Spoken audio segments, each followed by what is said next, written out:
You remember that scene in the Dead Poets Society where the English teacher, Mr. Keating, played by Robin Williams, begins his first lecture of the fall semester on the question before us: how should one evaluate poetry? He asked one of his students, played by Robert Sean Leonard, to read aloud the opening pages of the poetry textbook.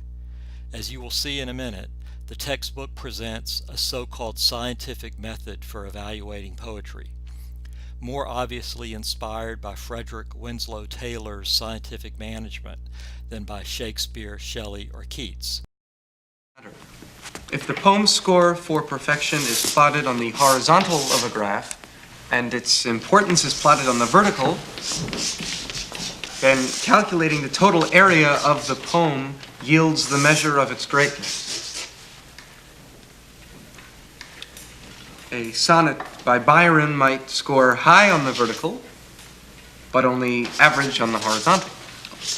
A Shakespearean sonnet, on the other hand, would score high both horizontally and vertically, yielding a massive total area, thereby revealing the poem to be truly great. As you proceed through the poetry in this book, practice this rating method.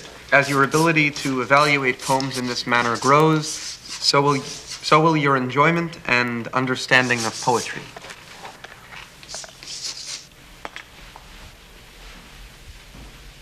Excrement. That's what I think of Mr. J. Evans Pritchard. We're not laying pipe.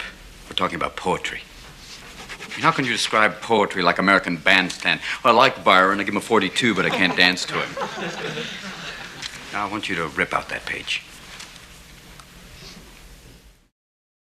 The textbook's author, one J. Evans Pritchard, Ph.D., so fetishizes the criteria of evaluation that the poetry itself is lost. For the Romantic teacher, the strict formality of this so-called authoritative method of judgment robs the body of its very soul, and Mr. Keating, Robin Williams, rejects the textbook's introduction and its pompous author in their entirety.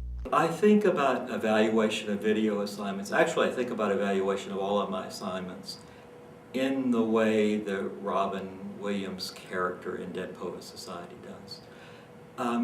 I think if we're really honest with ourselves and we're teaching in the social sciences and the humanities, we know that it's good when we see it. We know that it's good when we hear it or when we feel it. And our students know it too.